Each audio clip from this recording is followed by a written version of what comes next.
Is it conceivable that numerous celebrities admired by millions once dwelled in dilapidated residences infested with cockroaches and rats?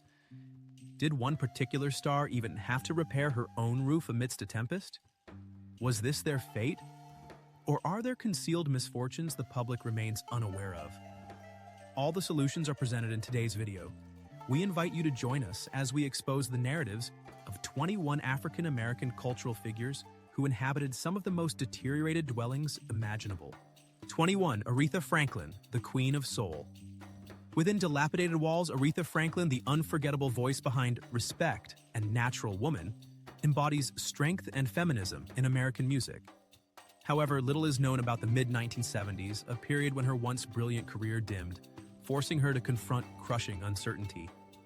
In 1976, following her second divorce and considerable financial difficulties, Aretha relocated to a worn rental apartment in Detroit's West Side. This two-room dwelling featured damaged plaster and pervasive dampness. The heating system was faulty, making for a brutally cold winter. She resorted to stuffing old clothes into door cracks to ward off the wind. A flickering bulb cast minimal light, barely illuminating the space. Some evenings, Aretha rested on a tattered sofa, wrapped in a threadbare wool blanket, gazing at the stained ceiling, questioning whether her star would ever rise again. One evening, during a power failure in the intense cold, she lit candles and sat at her old piano. From this dark period, Aretha began her personal reconstruction, composing one song, one memory at a time. Then, as if destiny intervened, the 1980s brought her back with the album Jump to It, a Grammy nomination and an unforeseen resurgence. Aretha's journey from a damp Detroit apartment to performing at Barack Obama's presidential inauguration transcended that of a mere diva. It served as proof for doubters that she had not reached her end. 20. Syl Johnson. Forgotten house echoes. Born in 1936 in Mississippi, raised in Chicago, Syl Johnson remains largely unknown, yet his musical influence is pervasive. Elements of Different Strokes, Is It Because I'm Black were sampled by Kanye West, Wu-Tang Clan, Jay-Z, and countless other hip-hop acts. Yet, while those sounds filled the airwaves, Johnson resided alone in his impoverished South Side Chicago home. His career was marked by a lack of deserved royalties. His music was sampled without authorization, his name omitted. He remained, though, never initiating immediate legal action. He stayed in that house, an attic space with a tin roof, moisture-warped floors, listening to his own music on an old radio. A crushing moment arrived one winter morning in 2002 when Johnson opened a music magazine celebrating hip-hop's foundations. His name was absent, despite his music playing on the radio. That day, he forwent meals, remaining silent until dusk. No longer silent, Johnson pursued legal action. The lawsuit spanned a decade, ultimately resulting in victory. Before his 2022 death, he received posthumous recognition. His albums were re-released. Artists who sampled his work offered apologies and tributes. Even with justice served, he remained in that old house, a place that bore witness to his forgotten past and the quiet resolve that led to his remembrance. 19. The funk icon Betty Davis, famed for her DIY approach, even fixing her own roof. Betty Davis, the 1970s funk queen, revolutionized music with her audacious style and potent music. However, following a failed marriage to Miles Davis and industry ostracization, she vanished from public view, withdrawing to a dilapidated Pittsburgh apartment. This apartment was gloomy and deteriorated, lacking a phone or internet access. Only a bed and stacks of old musical scores were present. During a violent 1995 storm, the roof sprung a serious leak. Without assistance, Betty valiantly attempted repairs herself. As rainwater flooded every room, she sat alone in a worn armchair, overcome with despair. She endured her final years in destitution and seclusion, ultimately passing in 2022. Despite being largely overlooked, Betty Davis's musical legacy endures, a unique testament to daring and liberation within the funk genre. 18. The final act in a rented room. Red Fox, a comedy icon adored by countless Americans for his portrayal of Fred Sanford in Sanford and Son. Yet few are aware of the quiet suffering that marked his later years. During the 1980s and early 1990s, following a decline in his career, He resided in a dilapidated rental property in Las Vegas. The dwelling was cluttered with worn furniture, its walls cracked, and shadows lingered in every corner. Each room was devoid of warmth, punctuated only by the hum of a malfunctioning television and the endless silence of lonely nights. The home served as a stark reminder of his glorious past, the uproarious comedy routines and the wealth he once commanded. Red Fox's final years were a struggle against debt and failing health. His ability to work, to perform, and to secure profitable agreements diminished significantly. The decaying rental property became his final resting place. Each morning brought the stark reality of an empty room, an existence devoid of support and shared hardship. Then, in 1991, death arrived, and he was entirely alone. He lacked even the resources for a proper burial, a fitting tribute to his remarkable comedic legacy. A life dedicated to laughter concluded in isolation and want. 17. Anna Mae Bullock, born in 1939, is renowned as the Queen of Rock and Roll. Her extraordinary voice and resilience mesmerized audiences worldwide. Yet concealed beneath her glamorous image lay a harsh reality. To secure her liberty, she relinquished everything: her standing, her fortune, and even personal safety. By the close of 1978, following years of physical and emotional torment inflicted by Ike Turner, her husband who dominated every facet of her existence, Tina resolved to end the marriage. During the divorce proceedings, she forwent claims to the house, finances, or publishing rights.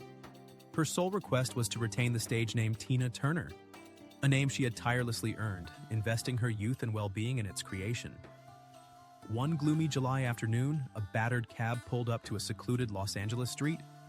Halting before a dilapidated row of rental properties, Tina emerged, clutching a worn bag holding minimal possessions: a few garments, an old songbook, some loose change, and the hard-won freedom that had cost her a lifetime. She faced her new apartment building. No celebratory fanfare, no floral tributes, only chipped paint and a decaying stoop. Inside, the apartment was stark and frigid, furnished only with a dilapidated mattress and the pervasive odor of mold. Tina sank onto the mattress, burying her face in her hands. The tears were not of remorse, but of utter weariness after enduring years of fear and oppression. Beginning with virtually nothing, she seized every opportunity, singing at any venue with a microphone and an audience. Gradually, she started to reconstruct her life. In 1984, What's Love Got to Do with It reverberated throughout the United States, marking not a return to the past, but her emergence as an emblem of fortitude and renewal. From a dilapidated rental to the peak of fame, Tina Turner demonstrated that some women not only overcome heartache, but transform it into the strength to rise above. 16. The iconic Diana Ross, born in 1944 in Detroit, Michigan, fronted the Supremes and achieved legendary status as the Queen of Motown. The 1960s witnessed her and the group's chart-topping success, embodying the American dream. Her 1970 solo career announcement captivated the nation, anticipating the rise of a new star. However, beneath the glamorous exterior lay a harsh reality. Her solo career, instead of liberation, bound her to a contract that funneled her earnings back to Motown. Despite relentless touring and promotions, she remained financially destitute. March 1971 found Ross in a modest Brewster Douglas Projects apartment in Detroit, her childhood home. This dwelling featured damaged walls, decaying floors, faulty heating, and unreliable lighting. Nocturnal rodent noises and kitchen cockroaches plagued her existence. Water stains disfigured the ceiling, dripping into a bucket in the living room. An encounter with a surprise neighbor only intensified her feelings of shame and isolation. She endured chilly nights, huddled near a gas stove, shedding silent tears in her dilapidated apartment. A moment of despair led her to write "Ain't No Mountain High Enough," a song that resurrected her career. In 1983, a Central Park concert drew over 800,000 attendees. Despite inclement weather, witnessing her triumphant return, powerful, resplendent, and unconquerable. 15. The simple, unassuming home of Bill Withers, a sanctuary from the music world. The iconic singer of Lean on Me and Ain't No Sunshine, Bill Withers, retreated from fame in the late 1970s due to manipulative contracts and industry exploitation. He sought tranquility in a peaceful, unpretentious existence. He purchased a modest, older house in suburban Los Angeles in 1980. It was small, lacking modern conveniences, no television, no internet access. Despite his musical success, Bill chose not to modernize. His days were spent serenely with gentle guitar melodies filling the dimly lit space where he composed, contemplated, and observed life beyond his window. Bill Withers died in 2020 within those same walls, quietly, without fanfare, mirroring his chosen life. 14. James Brown, the godfather of soul, a man who slept under a leaky roof, electrified the nation with his powerful singing and dynamic dancing. He became an iconic figure of the 1960s music scene. Yet few realize that after the concerts ended and the applause faded, this monumental artist returned to a modest, decaying home in Augusta, Georgia, a stark contrast to his public image. During the 1960s, while chart-topping hits like Papa's Got a Brand New Bag and I Got You, I Feel Good dominated the airwaves, James Brown resided in a worn-down wooden house with chipped paint, a malfunctioning heating system, and nocturnal rodent infestations. The kitchen was musty and the roof leaked relentlessly. This neglect wasn't due to financial constraints. Rather, every penny he earned was reinvested into his music, his band, his dancers, his recordings, and aspiring musicians he mentored. He famously stated, "The audience must witness the best and I'll manage with whatever is available." Within those walls, James Brown experienced exhaustion, solitude, and countless late nights playing piano with weary hands, yet eyes filled with unwavering resolve. He lived as though constantly outrunning his own limitations. Beyond that weathered door lived a visionary quietly sacrificing everything for his art, never voicing a complaint. Music was his sole means of expression. Eventually, he achieved legendary status, inducted into the Rock and Roll Hall of Fame, and inspiring artists such as Michael Jackson and Prince. That old house remains a testament that legends aren't forged in triumph. They emerge from hardship, tireless effort, and an unwavering conviction in their art. 13. Percy Sledge, a grieving heart in a small dwelling. In 1966, Percy Sledge composed one of the most significant love ballads ever, When a Man Loves a Woman.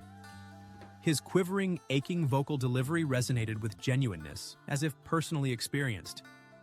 Yet, overshadowing this success was a modest residence in Sheffield, Alabama, his family home for years, even during his international stardom. This home comprised 2 bedrooms, dilapidated walls, a leaky roof, and inoperable windows. The fence was damaged and the front yard was neglected and overgrown. It lacked a washing machine and adequate heating. Winters were endured with an antiquated gas heater, filling the house with smoke. The contrast between his globally renowned voice and his living conditions was striking. A 1978 documentary film crew's visit found the director nearly stumbling over a bowl centrally positioned in the living room to collect rainwater from the roof. Percy simply smiled, remarking, "Don't worry, that's my drainage system." Even after accolades and belated royalties, Percy remained in that humble abode. For it was there he first voiced that song. A man's true love for music, akin to his love for a woman, perseveres even through heartbreak. 12. Richard Pryor, the comedic legend, whose life nearly ended in flames. He's considered one of America's greatest comedy icons, a master at transforming pain into laughter, achieving immense fame in Hollywood's bright lights. Yet by the late 1970s, he abruptly vanished, leaving the nation puzzled, questioning his whereabouts. The king of stand-up comedy disappeared without public announcement, retreating to a dilapidated house in Peoria, Illinois, his childhood home, a place marked by alcohol, drugs, and solitude. The house mirrored his past: peeling paint, rickety floors, windows sealed with tape against the biting wind.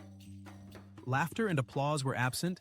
Instead, long, frigid nights found Richard huddled under blankets, gazing blankly at the ceiling, seemingly trying to outrun his own memories. His sister remembers nights without electricity, both of them sitting in darkness. Richard clutched his pen, yet hours passed without a single word written. The house was void, literally and metaphorically. He ignored calls from studios and friends, barely communicating. He lived frugally, eating little, sleeping poorly, drinking, and weeping silently as if fearful of exposing his vulnerability. By June 1980, overwhelmed by addiction and hallucinations, Richard Pryor self-immolated using alcohol. America was shocked. many believed it was the end. However, he miraculously survived. Upon hospital discharge, he uttered one sentence: "I'm not afraid anymore." From that point, Richard truly started living. His performances shifted from concealment to confrontation. In 1982, he returned to the stage with Live on the Sunset Strip. His act was slower, more restrained, yet devastatingly sincere. His laughter was no longer a facade, but the reflection of a man who had confronted mortality. In his final years, despite multiple sclerosis, he continued writing, remembering Peoria, the place he once felt had robbed him of everything, yet ultimately provided him the opportunity for self-discovery. 11. Sam Cooke, the humble dwelling that fostered a legend. Sam Cooke, the architect of modern soul music, renowned for his velvety vocals and the pensive gaze of one who'd endured hardship, was more than an artist. He embodied the fight for liberation, a voice transcending prejudice and discord. Yet, few realize that while hits like You Send Me and Cupid resonated across America, Sam Cooke resided in a small, dilapidated apartment on Chicago's South Side. The apartment occupied the second floor of a weathered building, its wooden stairs and floors creaking and groaning underfoot. In winter, the inadequate heating system transformed each breath into a visible cloud. Sam often huddled near a small heater, his guitar in hand, composing songs under a flickering yellow bulb, his fingers so numb he sometimes struggled to strike the correct chords. His desk overflowed with crumpled lyric sheets, blending song verses with the protest slogans of his time. For Sam, music wasn't mere entertainment. It served as testament, weapon, and beacon of hope. Many questioned his choice to remain in such modest surroundings. However, for Sam, wealth wasn't about comfort. It was about establishing his record label, championing black artists, and bolstering the civil rights movement he passionately supported. He famously stated, "I don't need a mansion to write songs that will change the world." Evenings found him at his piano amidst the chill and crumbling walls. Then, in 1964, A Change Is Gonna Come was born. Sam Cooke's life was tragically cut short at 33 under controversial circumstances.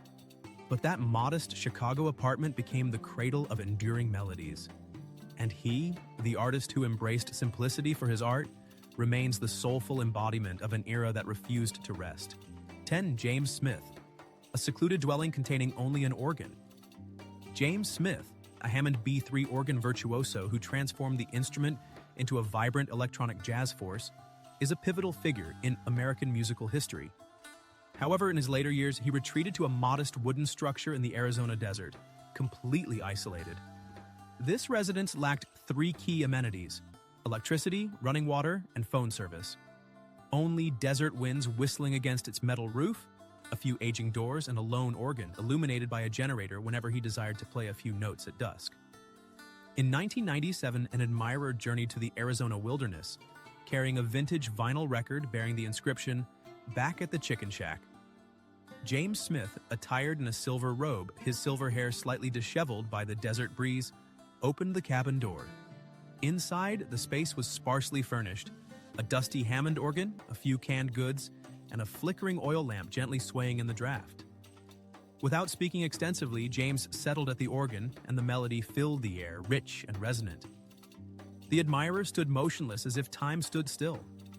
In that home devoid of electricity, running water, and stage lighting, James Smith still ignited his fervent love for music. 9. Rock and roll legend. Chuck Berry resided in a dilapidated home on the edge of St. Louis. The architect of rock and roll, renowned for anthems such as Johnny B. Good, lived a modest life despite international acclaim. On a cold 1998 evening, while preparing coffee, he heard wind seeping through his drafty house. His substantial musical earnings never translated into home repairs due to decades of unfair business dealings with managers and record producers. During his later years, Berry experienced financial hardship, never fully reaping the rewards of his monumental contributions to music. His passing in 2017 marked the end of an era, leaving a timeless legacy and a poignant tale of financial misfortune largely unknown to the public. 8. Otis Redding, the Southern soul icon inhabiting a decaying wooden house. Otis Redding, the vocalist whose songs like Try a Little Tenderness and These Arms of Mine captivated millions, had ascended to the pinnacle of his career by the 1960s, becoming a leading figure in soul music. However, despite the bright glare of the spotlight on his imposing stature and raw, soulful vocals, Otis maintained a modest, unassuming existence in a dilapidated wooden residence situated in Macon, Georgia. The dwelling was concealed behind trees along a dusty, unpaved road. The roof leaked persistently, and during periods of rain, water seeped through the ceiling. At night, the wind whistled through gaps in the walls and the floors groaned with each movement. Heating and air conditioning were absent. Only a loose fan and a small radio rested on a rickety wooden table, where he'd listen to Marvin Gaye and Ray Charles late into the evenings. One stormy night in 1966, during a recording session in his living room, a deteriorated section of ceiling gave way, narrowly missing his guitar. Otis Redding simply chuckled, positioned a container to collect the water, and continued singing. This wasn't an uncommon occurrence. From cleaning up rainwater in the dead of night to mice plummeting from the ceiling, Otis never ceased composing music. Instead of prioritizing personal comfort, he invested his earnings into constructing a recording studio for aspiring black artists, a sanctuary where talent could finally find a platform. On December 10, 1967, a mere 3 days after recording Sitting on the Dock of the Bay, Otis perished in a plane crash at age 26. He never witnessed the song's ascent on the radio airwaves, the initial soul song to reach #1 on the Billboard charts. 7. The incandescent soul singer, Betty Wright, ignited America with a single line from Clean Up Woman. Born in Miami in 1953, her star dimmed by the late 1990s as musical tastes shifted. She withdrew to a dilapidated apartment in a deprived Miami area where summer blackouts revealed only the chirping of cicadas and flickering candlelight illuminating the face of a former icon. Unexpectedly, her resurgence wasn't orchestrated by a record company, it was the local children. They sought her out requesting vocal lessons. Within that humble dwelling, a vocal workshop emerged. There was no piano, just a worn guitar and an unwavering conviction that music endures when all else fails. Betty Wright's passing in 2020 brought an end to that old apartment.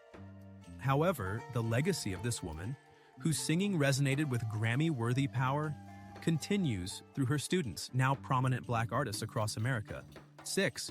The famed funk musician Rufus Thomas, a victim of a scam, was born in 1917. Hailing from Memphis, Tennessee, this legendary figure resided most of his life in a modest, aging home situated in a working-class South Side neighborhood. Renowned for infectious hits such as Do the Funky Chicken, his financial situation tragically lagged behind his musical achievements. His 3-bedroom residence, overflowing with cherished memories, was also in a state of disrepair. Deteriorating walls, warped floors, and pervasive cracks served as stark reminders of his persistent poverty. His narrative commences in the 1970s, a period coinciding with the zenith of his musical career, yet a time when his finances remained stagnant. Following a period of musical success in 1980, he encountered an individual posing as an investor who enticed him into a substantial business undertaking. Confident in the promised substantial returns, he committed his music earnings to this venture. Unfortunately, this individual was a con artist, resulting in the complete loss of his funds, plunging him into significant debt and financial devastation. This hardship further exacerbated the dilapidation of his home. Nevertheless, Rufus remained steadfast, never abandoning the old house where he nurtured his children and instilled in them a deep appreciation for music. Upon his passing in 2001, he bequeathed a considerable musical heritage, yet his life was profoundly marked by a financial catastrophe stemming from misplaced trust and persistent material hardship. 5. Odetta, a vocal artist residing in aged structures. Odetta was more than a vocalist, she was an emblem. Her vocalization served as the theme song for the American Civil Rights Movement, motivating individuals such as Bob Dylan, Joan Baez, and even Martin Luther King Jr. During the 1960s, amidst the gunfire and unrest of America, Odetta's voice resonated as a resolute lullaby, soothing yet unwavering. Yet beyond the accolades, beyond the illumination of Carnegie Hall or the White House, she returned to a modest third-floor residence within an aged edifice in Harlem. The apartment featured marred walls, limited ceiling height, and rickety wooden flooring. It lacked opulence. A record player rested beside a shelf with damaged supports where she would quietly listen to her past recordings. The gas cooker was barely functional, and each morning she prepared coffee in a damaged aluminum container, exhaling vapor into the frigid winter atmosphere. In 1985, a production executive visited her dwelling, anticipating encountering a celebrated artist in a plush robe before a large fireplace. Conversely, Odetta opened the entrance wearing a used sweater, her gray hair somewhat disheveled, and welcomed them with a warm smile. Throughout her existence, Odetta embraced simplicity, mirroring the essence of her musical expressions. Until her death, she continued living in Harlem, the very location where she had demonstrated, where she had voiced her pursuit of justice. That aged apartment wasn't merely a residence, it was a foundation, a bulwark for a woman whose voice was akin to a lance. 4. The blues legend Bo Diddley, residing in a crumbling home.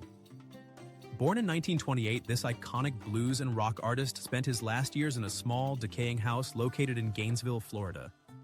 This dwelling suffered from a missing roof, mold-infested walls, and cracked floor tiles. However, it provided him solace despite his ongoing financial struggles. Despite his musical fame, Bo never received adequate payment for his artistic contributions. Poor contracts trapped him in a cycle of poverty, leaving him unable to afford repairs for his deteriorating residence.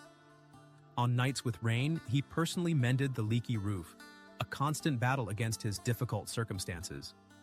His home served as a representation of his tranquil existence, marked by artistic freedom but devoid of material success.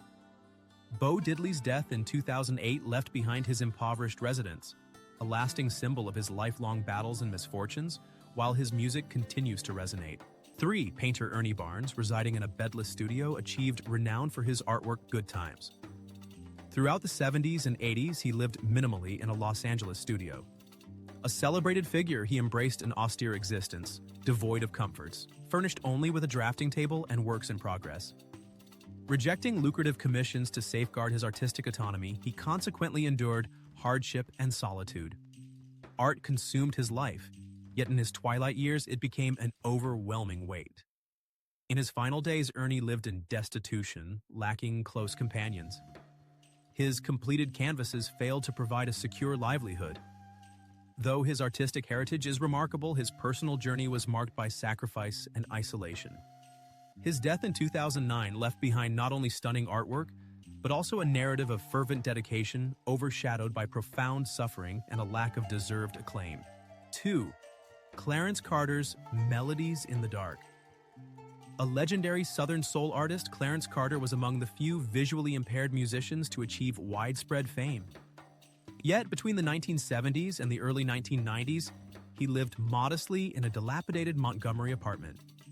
The apartment suffered from moldy ceilings and cracked floors, enduring freezing winters and stifling, airless summers.